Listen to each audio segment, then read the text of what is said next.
what's going on? Welcome back to Adeline's Horror World. My name is Adeline, but of course, you guys already know that. I apologize if I sound stuffy at any point during this review. I'm currently going through allergies thanks to the change of temperature for the autumn season. So anyways, now that we're done reviewing the X trilogy, it's time for us to delve into another horror franchise. And honestly, one that's been needing the proper review treatment for a number of years. And that is, of course, the Nightmare on Elm Street franchise, starting with the classic original from 1984 directed by Wes Craven.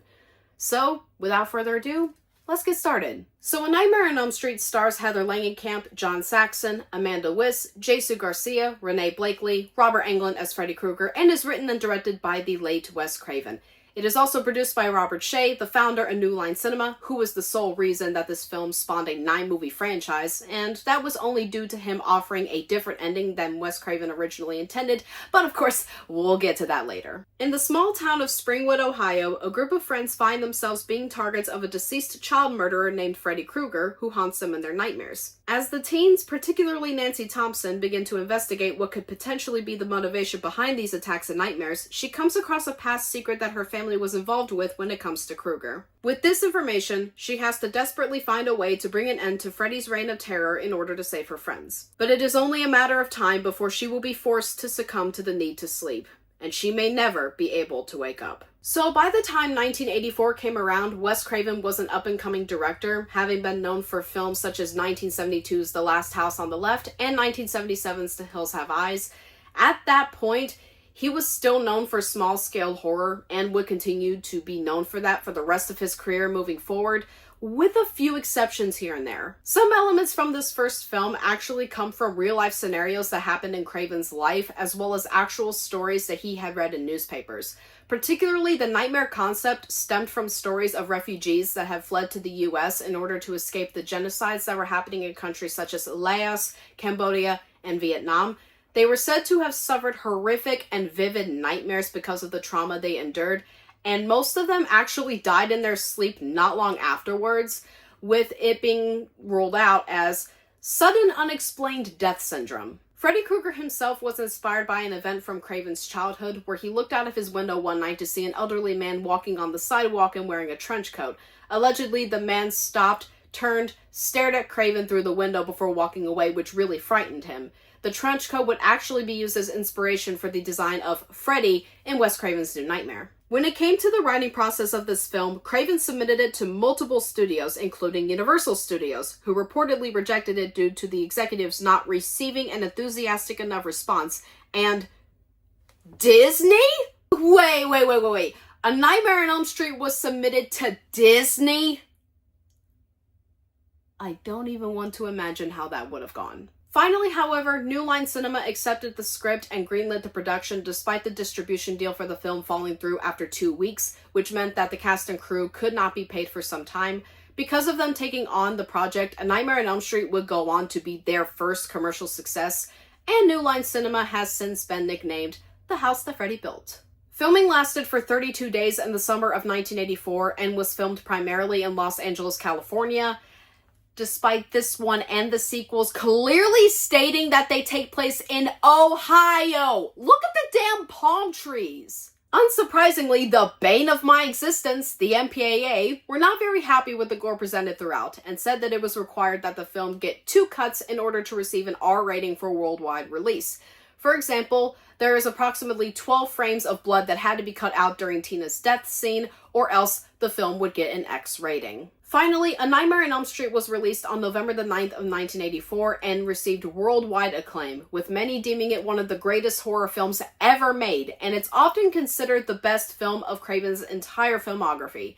In 2021, it was selected to be a part of the National Film Registry by the Library of Congress because of the impact it had on both cinema and the entire world itself, being deemed historically, culturally, or aesthetically significant. Rotten Tomatoes gave the film a 94%, and the critics' consensus reads as follows. Wes Craven's intelligent premise, combined with the horrifying visual appearance of Freddy Krueger, still causes nightmares to this day. Also, next week on Halloween, Robert Englund will finally be receiving his star on the Hollywood Walk of Fame for his performance as Freddy Krueger throughout the entire franchise. As he freaking should. It's about damn time he got it. And now for my favorite section of these reviews. Adeline's Horror World Trivia Time!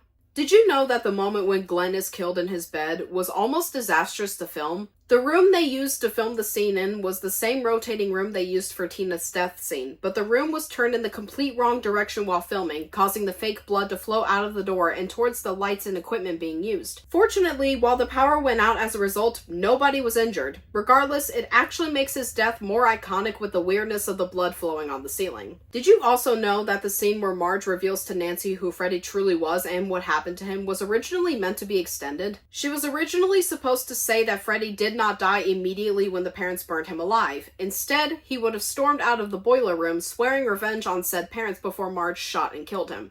The part of Freddy storming out of the boiler room on fire would go on to be shown in the remake. Also, the movie was originally supposed to have a happy ending, with Nancy ending Freddy and coming to the realization that the entire film was just a nightmare. Nancy would have just said goodbye to her mother and went to school with her friends, riding off into the sunrise. However, Robert Shea wanted to make potential sequels, because of money, so he suggested the moment where Freddy pulls Marge through the front door's window. Eventually, they reached a compromise where they did both, Nancy going to school with her friends, only for it to be revealed to be a nightmare, and then Marge is grabbed through the window. Despite the compromise, Craven has since stated that he hated this ending, and wished that the film had the happy ending he originally wrote. So it's coming upon a decade and a half since I watched this film for the first time, and I really adored it, even back then when I was younger and I had no concept of what opinions were and why people had opinions. Regardless, I've always loved this first film, but I chose to give it a rewatch for this review. That way my memory of the film could be fresher and my opinion could be more relevant to nowadays. And I will say that I still love this film. It holds up in so many ways, and I actually forgot just how terrific it truly was. It's definitely one of the best films in the entire franchise, and one of my personal favorite horror films of all time. And I'm about to get into why. So for my first positive of A Nightmare on Elm Street, the concept of this film is both absolutely terrific and absolutely terrifying all at once. I mean, a serial killer hunting down teenagers and children in their nightmares? That's seriously messed up. But, of course, my messed up mind loves it. Alongside that, you always feel a sense of dread whenever Nancy or Tina or someone else begins to grow incredibly sleepy. You know that they have to go to sleep eventually because it's required that people sleep, but you're begging for them not to all throughout the film, despite it being very inevitable. And it's one of the scariest concepts of a horror film that I have ever seen. Next, I'm going to keep it brief. Going alongside this, the script written by Wes Craven is absolutely wonderful and it's perfectly written. The pacing is tight, there's never a slow moment to be found. The dialogue is very disturbing whenever Freddy shows up, but it can also be very, very charming when you see the kids being very happy early on before the terror does strike. I had a heart-on this morning when I woke up, Tina. Had your name written all over it. There's 4 letters in my name, Rod. How could there be room on your joint for 4 letters? Hey, up yours with a twirling lawnmower. Next, I know this has been said over and over again over the past 4 decades, but Robert Englund could not have been a better choice to play Freddy Krueger, and I will stick by that to the day I die. I'm so grateful that they chose him to play this character. Robert Englund is one of those actors who is more than willing to go to that dark place in his mind in order to flawlessly slip into the role of Freddy Krueger. While I don't believe this film has my personal favorite version of Freddy, he's absolutely right up there with some of the others that we'll get into in other reviews. And this film honestly does have one of the scarier portrayals of Freddy.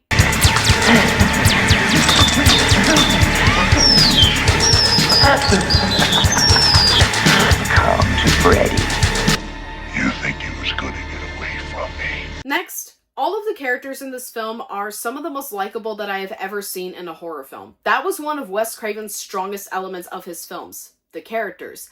I love Nancy to death, and I'll get to her specifically later, but I also love the side characters such as Tina and Nancy's father, Don Thompson. Even Rod, who you expect to be the stereotypical bad boy who always tends to lean towards violence, does have moments of vulnerability throughout, and they make you realize that he's not really a bad person. He's just a kid that's trying to hide that vulnerability until Tina's death, and then he breaks, which allows the vulnerability to seep through. I probably could have saved if I'd have moved sooner. But I thought it was just another nightmare, like the one I had the night before. Next, Nancy Thompson is one of my all-time favorite final girls, and for a very good reason at that. Right from the beginning, Nancy is shown to be incredibly smart and resourceful as she constantly thinks of ways to pull herself out of her nightmares and to outsmart Freddy throughout, such as setting alarms and timers to get out of the dreams and setting up booby traps towards the end when she wants to trap Freddy. She hardly has a single moment throughout where I'm over here questioning the choices that she makes, and I'm constantly on her side, and I'm rooting for her to make it out alive at the end. Craven truly wrote her well. Next, to put it brief, I really adore Charles Bernstein's score. The main theme is a particular highlight, that's for certain, but my favorite piece of music has to be the one that's used during the scene where Nancy sets up the booby traps for Freddy in the third act. While I do wish that Bernstein returned to score the sequels, I do enjoy the music that was composed for them, for the most part. Next, this film has two of my favorite death scenes in horror, Tina and Glenn, but especially Tina. On this most recent rewatch, I was watching in pure awe as I observed how Tina's death was done with a rotating room, as I discussed before. This film was made 41 years ago, and it still manages to have better effects than most films nowadays because of Tina's death scene alone, though Glenn's death is also wonderful.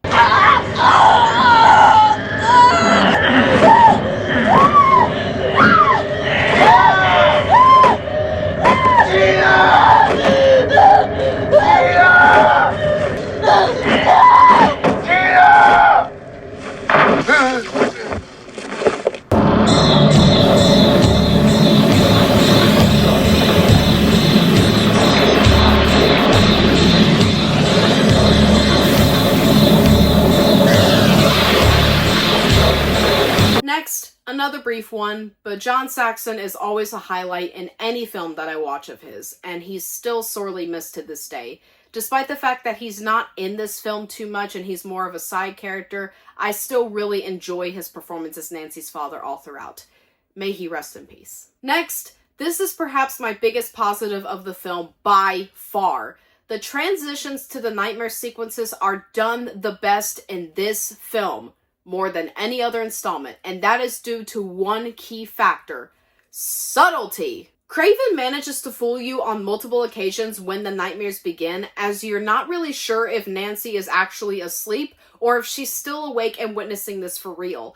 There is only one, maybe two moments where the transition is more obvious. First, when Nancy goes to sleep with Glenn guarding her and she's searching for Freddy, and the second one is when she willingly goes to sleep in the third act in order to bring Freddy into the real world.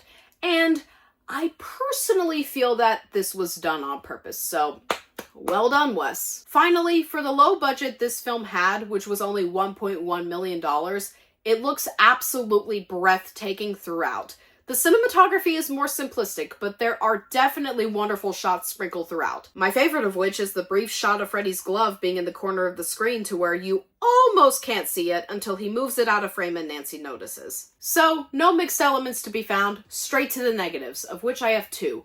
First, besides Robert Englund and John Saxon, I'm really not the biggest fan of the acting in this film. Unfortunately, Heather Langenkamp is particularly the worst of all of them. Until the third act. Whenever something serious or terrifying happens throughout the film, she seriously can't bring herself to stop smiling and comes close to laughing on multiple occasions.